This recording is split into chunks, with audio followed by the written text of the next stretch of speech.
ಒಟ್ಟು ಮುಖ್ಯಮಂತ್ರಿಗಳ ರಾಜೀನಾಮೆ ಕೊಡಬೇಕು. ಎರಡೂ ಕೋರ್ಟಿನ ಆದೇಶವನ್ನು ಗೌರವಿಸಿ ರಾಜೀನಾಮೆ ಕೊಡಬೇಕು ಅಂತ ಒತ್ತಾಯಿಸಿ ಇವತ್ತು ನಾವು ಪ್ರೊಟೆಸ್ಟ್ ಮಾಡ್ತಾಯಿದ್ದೀವಿ. ಈಗಾಗಲೇ ಲೋಕಾಯುಕ್ತದಲ್ಲಿ ಇವತ್ತು FIR ಆಗುವ ಸಾಧ್ಯತೆ ಇದೆ. ಅದರಲ್ಲಿ A1 ಆಗಬಹುದು ಅನ್ನುವಂಥದ್ದಿದೆ.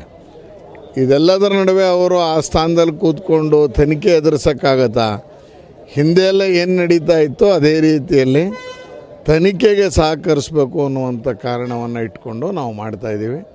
ಇಲ್ಲಾಂದರೆ ಹೇಳಿ ಕೇಳಿ ಮುಖ್ಯಮಂತ್ರಿಗಳನ್ನು ಒಬ್ಬರು SP ಅವರು ವಿಚಾರಣೆಗೆ ಕರೆದು ಮಾಡೋಕ್ಕಾಗತ್ತೆ ಅಂತ ಯಾವ ರಾಜ್ಯದಲ್ಲೂ ಅಲ್ಲಿಯ ಪೊಲೀಸರು ಮಾಡೋಕ್ಕಾಗಲ್ಲ. ಆ ಹಿನ್ನೆಲೆಯಲ್ಲಿ ಇಲ್ಲ ನಾವು ಮತ್ತೆ ಕೋರ್ಟ್ಗೆ ಹೋಗಿ CBI ಕೊಡಿ ಅಂತೇಳಿ ಒತ್ತಾಯ ಮಾಡಿ ಕೋರ್ಟಿಂದ ಡೈರೆಕ್ಷನ್ ತರಿಸ್ಕೊಳ್ಳೋಂಗೆ ಮಾಡಬೇಡಿ. ಕೋರ್ಟಿಂದ ಡೈರೆಕ್ಷನ್ ಬಂತು ಅಂದರೆ ಮತ್ತಷ್ಟು ಅವಮಾನ ಆಗುತ್ತೆ. ಆ ಹಿನ್ನೆಲೆಯಲ್ಲಿ ರಾಜೀನಾಮೆಗೆ ಒತ್ತಾಯಿಸ್ಕೊಂಡು ಮಾಡ್ತಾಯಿದ್ದೀವಿ. ಯಾಕೆಂದರೆ ನಿಮ್ಮ ಪಕ್ಷ ಆಮ್ ಆದ್ಮಿ ಪಕ್ಷ ಅಲ್ಲ. ಆಮ್ ಆದ್ಮಿ ಥರ ನಿಮ್ಮದು ಒಂದು ರಾಷ್ಟ್ರೀಯ ಪಕ್ಷದ ಮುಖ್ಯಮಂತ್ರಿ ಆಗಿದ್ದೀರಿ. ರಾಷ್ಟ್ರೀಯ ಪಕ್ಷದ ನಡವಳಿಕೆಗಳನ್ನು ಎತ್ತು ತೋರಿಸಿ ಅನ್ನುವಂಥ ಆಗ್ರಹವನ್ನು ಇಟ್ಕೊಂಡು ಇವತ್ತು ಮುತ್ತಿಗೆ ಕಾರ್ಯಕ್ರಮನ ಹಾಕ್ತಾಯಿದ್ದೀವಿ. ಅದಕ್ಕೋಸ್ಕರನೇ ಪ್ರತಿಭಟನೆಯ ಹಾದಿ ಹಿಡಿದಿದ್ದೀವಿ. ಹೌದಪ್ಪ, ನಾನು ಕೋರ್ಟ್ ತೀರ್ಪಿಗೆ ಬೆಲೆ ಕೊಡ್ತೀನಿ ಅಲ್ರಿ. ಒಬ್ಬ ಮಂತ್ರಿ ನಿಂತ್ಕೊಂಡು ಇದೊಂದು ಪೊಲಿಟಿಕಲ್ ಜಡ್ಜ್ಮೆಂಟ್ ಅಂತ ಹೇಳ್ತಾರೆ, ರಾಜಭವನನ ದುರುಪಯೋಗ ಅಂದರು. ಹೈಕೋರ್ಟ್ ತೀರ್ಪಿಗೆ ಏನು ಹೇಳಿದ್ರು? ಪೊಲಿಟಿಕಲ್ ಜಡ್ಜ್ಮೆಂಟ್ ಅಂದರು. ಜನಪ್ರತಿನಿಧಿಗಳ ಕೋರ್ಟ್ ಜಡ್ಜ್ಮೆಂಟಿಗೆ ಏನು ಹೇಳಿದ್ರು ಅಂದರೆ ಸ್ವತಃ ವಕೀಲರು ಜಮೀರ್ ಅಹಮದ್ ಹೇಳ್ತಾರೆ, ಒಬ್ಬರು ದಿನೇಶ್ ಗುಂಡೂರಾವ್ ಹೇಳ್ತಾರೆ, ಯಾರ್ಯಾರೋ ಈ ಥರ ಮಾತುಗಳು ಆಡ್ತಾರೆ ಅಂತ ಇದ್ರೆ ರಾಜೀನಾಮೆನೇ ಕೊಡೋಕ್ಕೆ ಬಿಡೋದಿಲ್ಲ ಅಂತ ನಾನೊಬ್ಬ ಅಧ್ಯಕ್ಷ ಹೇಳ್ತೀನಿ ಅಂದ್ರೆ ಅಧ್ಯಕ್ಷನ ಕೇಳ್ಕೊಂಡು ತೀರ್ಪು ಕೊಡ್ತಾರೆ. ಅಧ್ಯಕ್ಷರು ಹೆಂಗೆ ನಡ್ಕೋಬೇಕು? ಮಾದರಿ ಅಧ್ಯಕ್ಷ ಆಗಬೇಕು. ಅವನು ಮಲ್ಲಿಕಾರ್ಜುನ್ ಖರ್ಗೆ ಅವರು ತುಟಿ ಬಿಚ್ಚಿಲ್ಲ ಇವತ್ತಿನವರೆಗೂ. ಯಾಕೆ? ದಲಿತರ ಹಣ ಲೂಟಿ ಆಯಿತು ಅಂತ ವಿಧಾನಸಭೆಯಲ್ಲಿ ಒಪ್ಕೊಂಡ್ರು. 90 ಕೋಟಿ ಲೂಟಿ ಮಾಡಿದ್ದೀನಿ ಅಂತ. ಅಲ್ಲಿ ನಾಗೇಂದ್ರ ಮೇಲೆ FIR ಆಗಿತ್ತು. ಯಾಕೆ ರಾಜೀನಾಮೆ ತಗೊಂಡ್ರೆ ಹಂಗಾರ ಅವತ್ತು? ಇವತ್ತು ನೀವ್ಯಾಕೆ ಕೊಡ್ತಿಲ್ಲ? ಇದನ್ನು ಇಟ್ಕೊಂಡು ಇವತ್ತು ಪ್ರತಿಭಟನೆ ಆಗಿದೆ.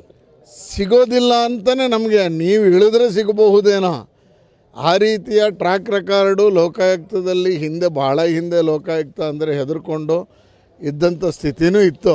ಅದೇ ಲೋಕಾಯುಕ್ತಕ್ಕೆ ಅಲ್ಕಿತ್ತಿ ABC ಅಂತ ಏನೋ ಮಾಡಿದ್ರಲ್ಲ, ಈಗ ಅದು ಇಲ್ವಲ್ಲ. ಈಗ ಅದೇ ಥರ ಲೋಕಾಯುಕ್ತ ಕೊಡ್ತಾ ಇದ್ದೀರಾ. ಲೋಕಾಯುಕ್ತ SPಗೆ ಮುಖ್ಯಮಂತ್ರಿಯನ್ನು ವಿಚಾರಣೆ ಮಾಡುವಷ್ಟು ಪವರ್ಸ್ ಇನ್ನೂ ಕೊಟ್ಟಿಲ್ಲ. ಆ ಹಿನ್ನೆಲೆಯಲ್ಲಿ ನೀವು ಮಾಜಿ ಅಂತ ಆದರೆ ಆಗತ್ತೆ, ಅದಕ್ಕೆ ಮಾಜಿ ಆಗಿ ಅಂತ ಹೇಳ್ತಾಯಿದ್ದೀವಿ. ಅಲ್ಲೇ ಭಯ ಇದೆ ರೀ ಇವರಿಗೆ. ನಾಳೆ ಬೆಳಗ್ಗೆ CBIಗೆ ಹೋಗ್ತೀವಿ. ಇವರು ಸಚಿವ ಸಂಪುಟದ ನಿರ್ಣಯ ಹೇಗಿದೆ ಅಂದರೆ, ಒಬ್ಬ ಸೆಕ್ರೆಟ್ರಿಗೆ ಉತ್ತರ ಬರೆದ್ರೆ ನಮಗೆ ತೋರಿಸ್ಬಿಟ್ಟು ಉತ್ತರ ಬರಿಬೇಕು ಅಂತ ಹೇಳ್ತಾರೆ. ಹಂಗಾದರೆ ಇದು ಕಾಪಾಡುವಂಥದ್ದು. ಗವರ್ನರು ಹೋಮ್ ಸೆಕ್ರೆಟ್ರಿನ ಯಾರಿಗೆ ಬೇಕಾದ್ರೂ ಕೇಳ್ತಾರೆ.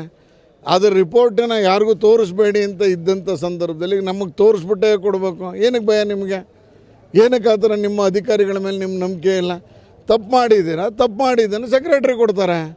ಆ ಭಯ ಇದೆ ನಿಮಗೆ ಎಂತ? ಅದಕ್ಕೋಸ್ಕರನೇ ನೀವು ಥರ ಮಾಡ್ತಾಯಿದ್ದೀರಾ. ಹೌದು, ಕೋರ್ಟ್ ಹೇಳಿದ್ರೆ ಅಂತ ಹೇಳಿದಾರಲ್ಲ, ಕೋರ್ಟ್ಗೆ ಹೋಗ್ತೀವಲ್ಲ, ನಿಮ್ಮ ಅನುಮತಿ ಆಗಬೇಕು. ಕೋರ್ಟ್ಗೆ ಅಪ್ಲಿಕೇಶನ್ ಹಾಕೋತೀವಿ. ಲೋಕಾಯುಕ್ತದವರು ತನಿಖೆ ಸರಿಗೆ ಮಾಡ್ತಿಲ್ಲ ಅಂತ CBI ಕೊಡ್ತಾರೆ. ಆಗೇನು ಮಾಡ್ತೀರಿ? ಆಗಲೂ ಪೊಲಿಟಿಕಲ್ ಜಡ್ಜ್ಮೆಂಟ್ ಅಂತೀರಾ?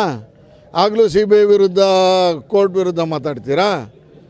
ಹಾಗಾಗಿ ಇದರ ಹಿನ್ನೆಲೆ ಎಲ್ಲ ಅರ್ಥಕೊಂಡು ದಯಮಾಡಿ ರಾಜೀನಾಮೆಯನ್ನು ಕೊಟ್ಟು ಡೇ 1 ಅದನ್ನೇ ಮಾಡ್ತಿರೋದು.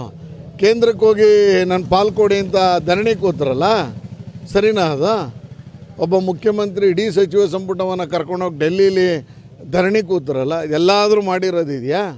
ಆಮೇಲೆ ಕೋರ್ಟಿಗೆ ನೀವು ಹೋಗ್ಲಿಲ್ವ? ಕೇಂದ್ರ ಸರ್ಕಾರ ದುಡ್ಡು ಕೊಡೋದು ಸರಿ ಕೊಡ್ತಿಲ್ಲ ಅಂತ. ಈಗ ನಾನು ನನ್ನ ಕ್ಷೇತ್ರದ ಅನುದಾನವನ್ನು ಇದನ್ನೇ ನಾನು ಮಾಡಿದ್ರೆ 45 ಕೋಟಿ ಕಿತ್ಕೊಂಡ್ರಲ್ಲ, ನಾನು ಕೋರ್ಟ್ಗೆ ಹೋದ್ರೆ ಚಿಮಾರಿ ಹಾಕಲ್ವ ನಿಮಗೆ? ಈ ರೀತಿಯೇ ನೀವೇ ಎಲ್ಲ ನಮಗೆ ತೋರಿಸ್ತಾ ಇದ್ದೀರಾ. ಫಸ್ಟ್ ಟೈಮ್ MLAಗಳಿಗೆ ಏನೇನು ಮಾಡಬೇಕು ಅಂತ ಹಂಗೆ ನಾವು ಮಾಡ್ತೀವಿ. ಖಂಡಿತ ಬರುತ್ತೆ, ಕೊಡಲೇಬೇಕಾಗತ್ತೆ. ಇದೊಂದು ರಾಷ್ಟ್ರೀಯ ಪಕ್ಷ, ಇದೊಂದು ಪ್ರಾದೇಶಿಕ ಪಕ್ಷ ಅಲ್ಲ, ಕೊಡಲೇಬೇಕಾಗತ್ತೆ, ಕೊಟ್ಟೆ ಕೊಡ್ತಾರೆ. 4 ದಿವಸ ತಡ ಆಗ್ಬೋದು ಅಷ್ಟೇ. ಖಂಡಿತ ಹೋರಾಟ ಮುಂದುವರಿಯುತ್ತೆ.